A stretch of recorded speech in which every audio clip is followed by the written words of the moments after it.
여러분 안녕하십니까? 아침의 광장 박은정입니다. 대구의 대표 축제인 파워풀 대구 페스티벌이 지난 주말과 휴일 이틀 동안 국제보상로에서 열렸습니다. 무더위 속에서도 많은 시민이 찾아서 축제 열기를 더했는데요. 특히 하이라이트라고 할 수 있는 퍼레이드에 국내외 80여 개 팀 3천여 명이 참가해서 도로 일대를 메우는 장관을 연출했습니다. 그런가 하면 또 하나의 대구 대표 축제로 자리한 치맥 페스티벌은 참가 인원을 집계하기가 힘들 정도로 정말 많은 인원이 다녀갔는데요. 개막식 축사를 한 홍준표 시장은 이 엄청난 인파의 놀라움을 감추지 못했고 앞으로도 대대적인 지원을 아끼지 않을 것을 약속을 했습니다. 이렇게 코로나19 사태로 중단됐던 축제들이 3년 만에 화려하게 선보이면서 대구는 모처럼 만에 활기가 넘쳤는데요. 이런 일상의 즐거움을 오래 즐기기 위해서는 코로나19 관리가 절실합니다. 이미 국내에서 여름 재유행 경고가 울리고 있는데요. 정부와 의료계 또 국민 모두가 다시 한번 합심을 해서 위기를 잘 넘겨야겠습니다. 7월 11일 월요일 아침의 광장, 먼저 이 시각 교통 상황과 날씨 듣겠습니다. 김현지 리포터. 네, 먼저 고속도로 정보입니다. 경부고속도로 서울 방향 교통량 증가하는 곳 있는데요. 지천철 6교 141km 지점부터 신동제 146km 지점까지 차량 이동량 많습니다. 이후 연화제 151km 지점부터 정체 조금씩 풀리면서 외관 153km 지점부터 원활하게 지나실 수 있겠습니다. 중앙고속도로는 춘천 방향 다부터널 앞두고 차간거리 바짝 당겨 이동 중입니다. 그다음 시내도로 정보입니다. 오늘 월요일인데다 비까지 내려서 시내도로 대부분이 밀리는 모습인데요. 국채보상로 청구 삼거리에서 MBC 내거리 방향 신호 앞두고 밀림과 풀림 반복하고 있고요. 달구벌대로는 반월당 내거리에서 계산호거리 방향 중간 지점 4, 5차로 막고 작업 중인데요.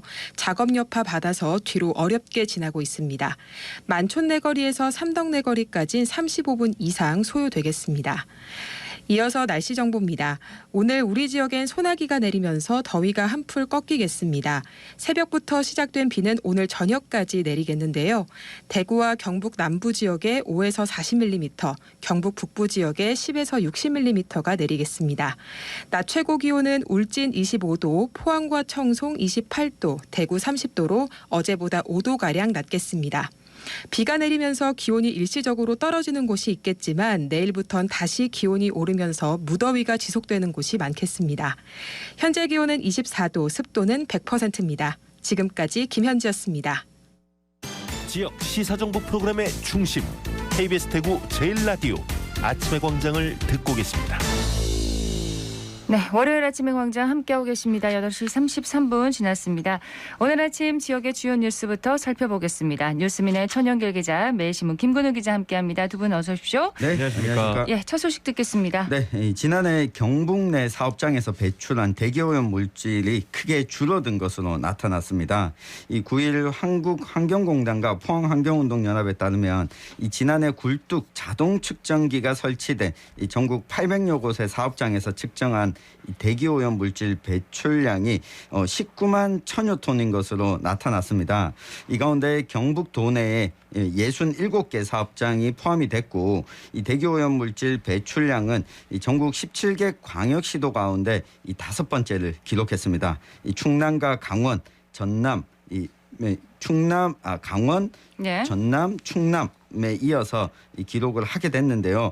이 경북도가 지난해보다는 27% 정도 이 대기오염 물질 배출량을 줄여서 이 전국 시도 가운데서는 가장 이 감소폭이 컸습니다. 하지만 이 포항제철소는 이 배출량이 이 전국에서 2위를 기록하게 됐습니다. 네. 전국에서 1위가 이 포스코에서 운영하고 있는 이 광양제철소이고 2위가 포항의 포항제철소인데 이 대기오염 물질 배출량을 매년 줄여나가고는 있지만 그래도 이 경북도 내에서 전국에서 가장 많이 대기오염 물질을 배출하는 이 사업장 중에 하나다라고 네. 하는 사실은 좀 변하지가 않았습니다. 대기오염 물질 배출과 관련해서 좀 노력이 필요할 것 같은데요, 포스코 측에서요? 맞습니다. 때문에 이 포항제철소에서 대기오염 물질과 관련해서 2년 전에 이것으로 인해서 영업정지 처분까지도 갔었던 만큼 그동안 노력을 좀 하고 있지만 일단 굴뚝에 설치한 자동 측정기가 이전보다 좀 늘어났음에도 이 배출량이 줄어든 것은 노후화된 설비 개선과 환경 개선에 조금 더 포스코가 투자를 해야 된다. 네. 이런 목소리가 높아지고 있습니다. 지속적인 노력이 필요한 부분인 것 같습니다. 다음 소식 듣겠습니다. 네, 앞서서 이제 오프닝에서도 이 코로나19 재유행 소식을 좀 전해주셨는데 이 신규 확진자 수가 연일 반등세를 보이면서 여름 재유행이 정말 초입에 들어섰다는 얘기가 나오고 있습니다. 갑자기 주변에 또 확진자들이 늘어나고 있더라고요. 그렇습니다. 사실은 워낙 많이 늘어나다 보니까는 우리가 일상 속에서 체감할 수 있는 수준까지도 이제 올라오고 있는데 뭐 이달 들어서 일주일 사이에 신규 확진자 수가 2배로 늘어나는 이 더블링 수준의 확산이 계속되면서 이 당초 예상보다 재유행이 좀 빨라진 겁니다. 사실 대구의 확진자 수를 봐도 이런 추세가 명확한데요. 이 6월 말까지 400명대 수준이었거든요. 네. 근데 지난주에는 600명대까지 늘었고 지난주 토요일에는 712명까지 나오기도 했습니다.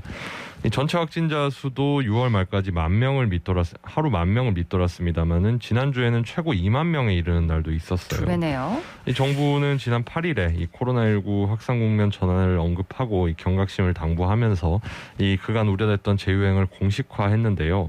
당초 예상했던 가을보다는 좀 앞당겨진 겁니다. 이 감소세 자체가 이제 정체 국면이었던 지난달 말 이후로는 이 유행세가 좀 다소 증가하거나 감소한 흐름이 반복될 거다 이렇게 진단을 했다가 이걸 뒤집어가지고 그 증가세로 전환된 건 분명해 보인다 이렇게 표현을 바꿨거든요. 네. 이 원인이 뭐냐? 이 BA5라는 이 변이 바이러스가 확산된 것이 가장 큰 원인으로 꼽히고 있습니다. 이 변이가 한동안 이제 코로나19 우세종이었던 스텔스 오미크론이라고 하는 이 BA2 변이보다 전파력이 더 세고 이 면역을 회피하는 그런 성질을 가지고 있다고 하는데요. 네. 일단 정부에서는 이 방역 조치를 그동안 조금씩 약화시켜 왔었는데 이걸 다시 강화할지에 대해서 대책을 발표하기로 했습니다. 내일 모레쯤에 발표하기로 했고요. 13일에요? 그렇습니다. 이 7일 걸렸을 때 7일 동안 의무적으로 격리하는 이 제도의 해제 여부도 논의를 할 예정인데 아마도 지금 분위기로 봐서는 해제 결정은 나지 않을 것 같고요. 네, 연장될 것으로 보이고 다만 이 기존 대유행기하고는 조금 다르기 때문에 유행 전망이 다르기 때문에 앞서서 했었던 어떤 뭐 시간 제한이라든지 인원수 제한이라든지 이런 그 강도 높은 사회적 거리두기로 회귀할 가능성은 상당히 낮아 보입니다. 업계하고 국민 반발이 심하기도 하고요. 그 대신 실외에서 마스크를 쓰는 거를 부활시킨다든지 이 요양병원 면회를 제한한다든지 이런 식으로 효과는 뭐 높을 수 있지만 이제 반발이 적은 이런 네. 조치들이나 이 4차 접종 확대 방안 이런 부분에 대해서 논의를 활발하게 할 걸로 보이는데 부분적인 조치가 있겠네요. 그렇습니다. 일단 이 BA5 변이도 증상이 다른 경우보다 더 심하거나 이 위중증률이나 사망률이 높거나 하지는 않고 이 다른 변이들하고 큰 차이는 없다고 합니다. 예, 이동량이 또 여름철이라 증가하고 또 야외에서 활동 그 행사들이 요즘 워낙 많이 열리고 있기 때문에 그렇죠. 뭐 주말에도 축제가 열리기도 했고요. 또 사실 우리가 그 백신을 맞은 지 시간이 꽤 오래 지나지 않았습니까? 그렇죠. 그렇다 보니까 이제 면역 효과가 좀 감소했다 이런 부분도 좀 어느 정도 재유행의 원인이 될 수 있을 것 같습니다. 네, 아직 끝나지 않았다는 것을 명심해야겠습니다. 소식을 하나 더 듣겠습니다. 네, 이 난민 신청을 했다가 인정받지 못한 이들이 이 재신청을 했는데 그동안 체류 자격과 또 취업을 제한하는 정책이 위법하다, 위헌이다라고 하는 소송이 대구 고등법원에서 이 제기가 됐습니다. 네. 이 난민 신청을 했다가 인정받지 못한 이 기니 출신 이 꼬라타 보사란 씨 등 2명이 소송을 제기했는데요. 이들은 취업 허가를 받지 못한 상태에서 사회보험에서도 제외돼서 좀 정상적으로 활동을 할 수 있도록 해달라라고 소송을 제기한 겁니다. 지금 우리나라가 난민 인정률을 보면 약 1.3% 정도로 G20 소속 19개 국가 가운데 일본 다음 하위권이거든요. 매우 낮네요. 네, 매우 낮습니다. 좀 인도적인 차원에서 이들에 대한 뭐 난민 지위 심사는 좀 차치하고서라도 이 한국에서 체류하는 동안은 좀 인도적으로 생활할 수 있는 보장이 좀 필요해 보입니다. 네, 소송이 이제 시작됐다는 거죠? 네, 이제 시작됐습니다. 그렇군요. 자, 오늘 지역 소식은 여기까지 듣고요. 이슈 토크로 넘어가도록 하겠습니다. 오늘은 어떤 얘기 해볼까요? 네, 대구시와 경상북도가 통합신공항 건설 추진 방식을 놓고 약간은 엇갈린 입장을 내놓았다가 이제 다시 또 봉합하는 모양새가 되고 있는데요. 행정통합 무산에 이어서 이 통합신공항까지 좀 늦어지는 게 아닐까 우려의 목소리도 나오고 있습니다. 이 관련한 내용을 오늘 한번 살펴보겠습니다. 자, 신공항 추진 방식을 놓고 시도지사의 입장이 어떻게 조금 다른지 좀 정리를 해주시겠어요? 네, 뭐 사실 그동안 여러 가지 인터뷰라든지 기자간담회에서 나온 얘기들을 보면은 새 법을 만들어서 국비 지원을 받자는 대구시장, 또 지금 방식 그대로 빨리 진행하자는 경북도, 요 차이라고 보시면 될 것 같아요. 네. 이 홍준표 시장 같은 경우에는 이 일관된 논리로 이 새 법을 만들어서 국비 지원을 받아야 제대로 된 공항을 지을 수 있다라는 쪽이었고요.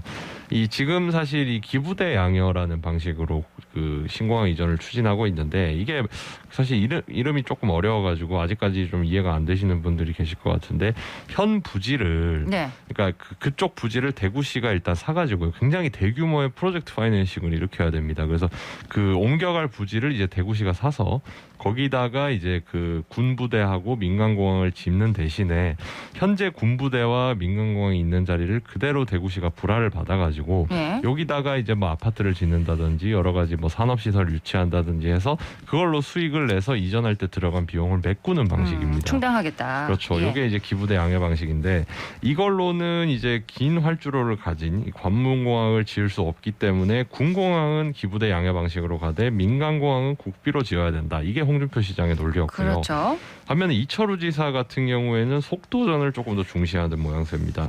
이렇게 특별법을 추진하다가는 자칫하면은 국회에서 이게 논의에 걸려가지고, 특히나 더불어민주당이 또 170석이 넘는 이 의석을 점유하고 있는 상황 아니겠습니까? 네. 그렇기 때문에 착공이 지연될 수 있다. 시간이 늦어진다면 만약에 뭐 잠재적 경쟁 상대라고 할 수 있는 가덕도 신공항하고 비교했을 때 우리가 더 늦게 개항을 하게 된다면은 경쟁에서 밀릴 수 있다. 그렇기 때문에 빨리 추진을 하려면은 현행 특별법대로 사업자를 빨리 구해가지고 시작부터 해야 된다. 네. 이것이 이제 이철우 지사의 논리였고요. 여기에다가 이제 홍준표 시장은 특별법이 통과되면은 기간이 더 단축된다. 뭐 예비 타당성 조사 이렇게 면제된다. 이런 식으로 또 반박을 하기도 했었습니다. 자, 관건은 새 특별법인데 홍 시장이 추진하는 특별법의 내용은 어떻게 되나요? 네, 이 공항 조성뿐만 아니라 주변 도시까지 좀 포함하는 이 국비 지원을 포함하는 패키지로 추진을 할 예정입니다. 이 국토부가 책임지고 추진하기로 했던 통합신공항 이전 사업을 이 국토부가 이 공항도시 산단 교통망 사업까지 책임지는 것으로 수정을 했고, 이 군공항 이전 사업은 이 기부대 양여 방식으로 대구시가 사업 주체로 참여하도록 하는 겁니다. 예. 이 군공항 건설에 10조 8천억, 민간공항 건설에 1조 4천억이 들 것으로 대구시는 추산을 했는데요. 여기에 공항도시 건설이 3조 6천억 원, 이 공항 산업단지 조성이 1조 5천억 원, 이 교통망 사업에 9조 1천억 원이 필요한 것으로 보고 있는데, 이 총 사업비가 12조 원에서 약 26조 4천억 원 규모로 좀 늘어났다, 이렇게 네. 밝혔습니다. 그러니까 배 이상 늘어난 거잖아요. 네. 지금 기존의 예산보다. 근데 그 특별법안의 내용은 지금 확정이 된 건가요? 합의에 좀 이른 것으로 알려졌는데요. 원래 통합신공항을 국비로 짓고 후적지를 무상으로 대구시에 또 양해하는 조항도 홍준표 시장의 안에는 포함되어 있었는데, 이게 우리 입장에선 좋지만 중앙정부가 받아들이기 쉽지 않을 것이다, 이런 의견이 많았거든요. 예. 결국 좀 삭제된 걸로 알려졌고, 이철우 경북도지사와 홍준표 시장이 이견을 보이던 부분이 바로 이 부분이었는데, 좀 이 부분이 삭제됐다고 보면 되겠습니다. 그렇군요. 가뜩이나 이제 긴축 재정을 얘기하고 있는데 비용이 배 이상 많아진 이 부분도 좀 문제가 될 것 같아요. 네, 정말 가뜩이나라는 말씀을 드릴 수밖에 없는 게, 지금 사실은 뭐 글로벌 여러 가지 이제 경제 위기 우려가 나오면서 원자재 값이 많이 뛰었지 않습니까? 네. 일반적인 우리가 주변에서 볼 수 있는 민간의 재건축 재개발 아파트 짓는 현장에서도 이런 어떤 원자재 값 인상으로 굉장히 뭐 논란이 많은데, 이렇게 뭐 사실은 26조 원이라는 이 상상하기도 힘든 어마어마한 규모의 사업이라면은 이런 게 더 와닿을 수밖에 사실은 없겠죠. 네. 그래가지고 이게 너무 무리한 요구 아니냐, 이런 얘기들도 뭐 곳곳에서 나오고 있습니다만, 홍준표 시장의 논리 자체는 명확합니다. 가덕도하고 비교했을 때 무리한 요구가 아니다라는 입장이거든요. 이 가덕도는 국비 14조 원 정도가 이 특별법에 따라서 투입돼서 건설될 예정인데 여기는 이제 주변 SOC 사업 예산은 아직 포함이 안 돼 있고 순수하게 공항 짓는 비용만 14조라는 겁니다. 더 많이 들 것이다. 그렇죠. 근데 대구 경북 통합신공항 예산은 기존 민간공항 투입이 1조 4천억에 불과하고 그거는 뭐 활주로를 조금 더 600m 정도 더 늘려가지고 3,800m를 건설하는 비용이다. 이 대구 경북 신공항에 추가로 소요되는 14조는 부대 시설 또 사회간접자본 시설 이런 비용과 주변 개발 비용뿐이지 공항 건설 자체 비용은 아니다. 예. 그렇기 때문에 순수 공항 건설 비용만 14조 원이 드는 가덕도와 비교했을 때 이 10분의 1밖에 안 드는 1조 4천억 원만 이 민간공항 건설에 소요되기 때문에 결코 무리한 요구가 아니다. 이게 홍준표 시장의 논리입니다.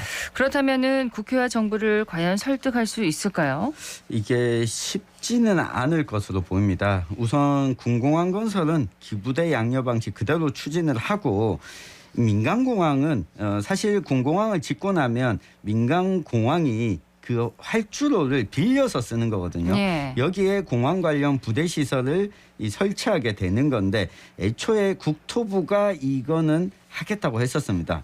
추가된 것들이 공항도시 산단 조성, 교통망 사업인데 공항 조성이 이뤄지면 이 부분은 예비 타당성 조사도 좀 쉽게 통과할 수 있을 걸로 보이는데 이걸 특별법으로 한 번에 통과시키겠다는 게 홍준표 시장의 계획인 겁니다. 그렇죠. 이 야당 의원들이 절대 다수인 국회 구도가 1차적인 걸림돌이고 새 특별법도 대구권 국회의원들 전원과 이 경북권 국회의원들 중에 일부가 동참해서 추진하는 것으로 알려졌는데요.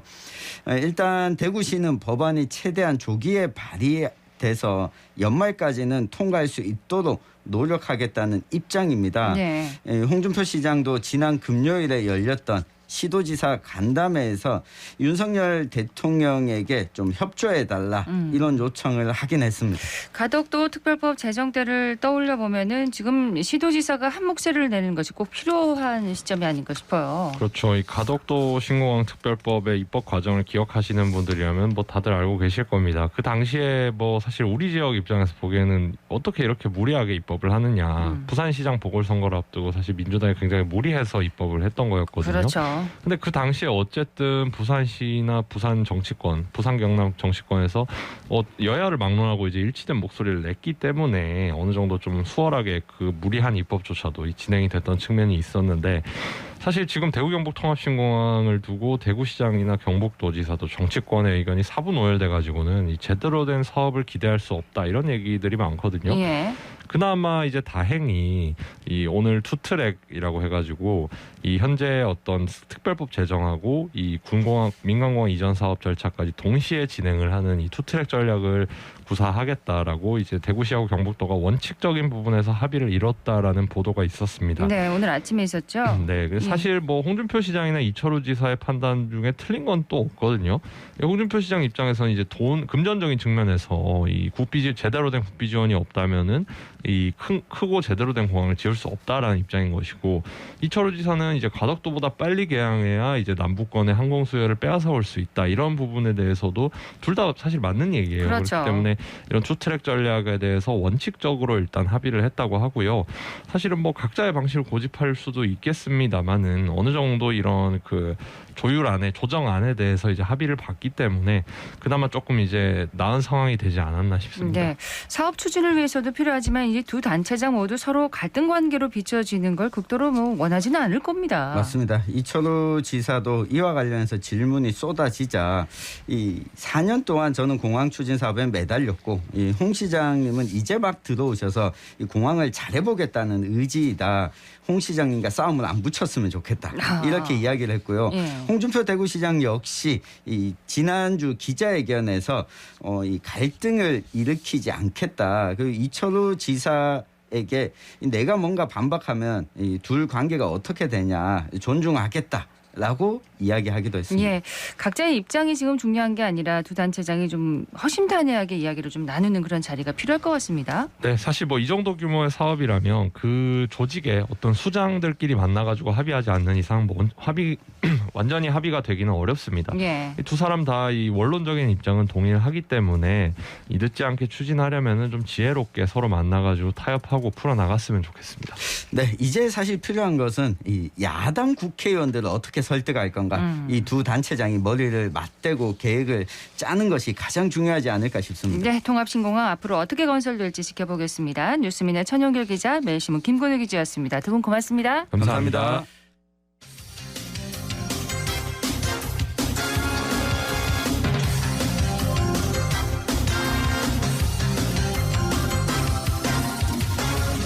월요일 아침의 광장 함께하고 계십니다. 8시 50분 지났습니다. 인생 전환기에 있는 우리 지역의 청년들이 나은 삶을 준비할 수 있도록 다양한 경험과 정보를 나누는 시간 청년 리포트입니다. 오늘은 대구시 청년정책조정위원회 추현호 위원과 함께합니다. 어서 오세요. 네, 안녕하세요. 오늘은 무슨 얘기 해볼까요? 네, 오늘은 제가 청년들이 가장 많이 관심을 가지고 있는 또 창업 분야 중 하나죠. 커피 앤 베이커리 청년 창업 부분에 대해서 말씀드리려고 합니다. 최근에 대학에서 관련 프로그램을 막 수료를 하고 제가 멘토 교수로 함께했기 때문에 그러시군요. 현장에서 많은 질문들이 있었는데 비용 구조에 대해서도 좀 상세하게 말씀드리려고 합니다. 지금 카페를 또 운영하고 계시죠? 네, 맞습니다. 네. 청년들이 커피와 베이커리 이 카페 창업 선호도가 꽤 높네요. 저도 관심이 많은데 청년들도 그렇습니까? 네, 사실 청년센터에서 제가 창업 상담을 한 지가 지금 3년이 넘어가고 있는데요. 네. 한 달에 2번 청년들 만나서 창업 상담을 해보면 창업 아이템 분야가 대부분이 이 카페입니다. 물론 커피만을 파는 카페도 있고 베이커리를 파는 카페도 있고 또 이렇게 예술 작품을 파는 그런 소공방이라고 할까요? 그런 카페들이 많은데 한 60% 정도 되는 것 같고요. 물론 이게 전체 60%. 청년 창업자들의 60%가 카페 창업을 희망한다는 뜻은 아니지만 그만큼 핫한 아이템이라고 볼 수 있겠습니다. 그런데 요즘에는 단순히 커피만을 하는 것이 아니라 커피와 베이커리를 함께하는 커피 앤 베이커리 카페 창업이 트렌드입니다. 그러니까요. 같이 파는 곳이 참 많던데 빵을 그 커피와 같이 파는 특별한 이유가 있습니까? 사실 그 카페 창업도 하나의 이제 사업이다 보니까 이윤이 남아야 되잖아요. 그렇죠. 네, 카페 점주 입장에서 보면 이 커피를 파는 것만으로는 이윤이 조금 적게 남는 경우가 있습니다. 예를 들어서 우리가 식당에 가면 밥을 먹고 손님들이 나갑니다. 네. 그리고 옷집에 가면 옷을 사고 옷을 입고 나가죠.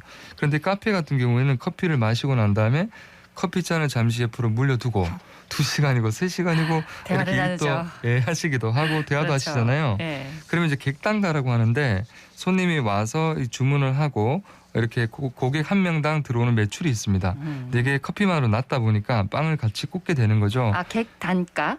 객단가. 네, 고객별 단가를 객단가라고 하는데요. 객단가라고 하는군요. 이 고객당 회전율이 이제 계속 앉아 있으면 떨어지게 됩니다. 그렇죠. 그러다 보니까 객단가를 올리기 위해서 커피와 빵을 같이 팔고 있고요. 지금 또 대부분 직접 굽기도 하지만 그 다른 데서 이제 납품을 받아가지고 오븐에 데워서 파는 빵도 많기 때문에 꼭 전문성이 없어도 되는 부분입니다. 그러다 보니 자연스럽게 커피 앤 베이커리 창업이 지금 트렌드입니다. 그러니까 이제 빵을 같이 팔면은 객단가가 올라가는군요. 네, 맞습니다. 이 커피와 베이커리 창업 시에 우리 청년들이 꼭 고민해봐야 할 부분이 있다고요? 네, 우리 아까 전에 아나운서님께서도 말씀하셨다시피 대부분의 사람들이 카페 한번 해볼까 이런 고민들 많이 하시거든요. 그냥 꿈을 꾸죠. 근데 겉으로 보면은 정말 클래식 음악에 예쁜 음악에 그러니까요. 공간에서 커피 내리고 우아해 보이는데 이걸 저는 아름다운 감옥이라고 표현하고 싶습니다.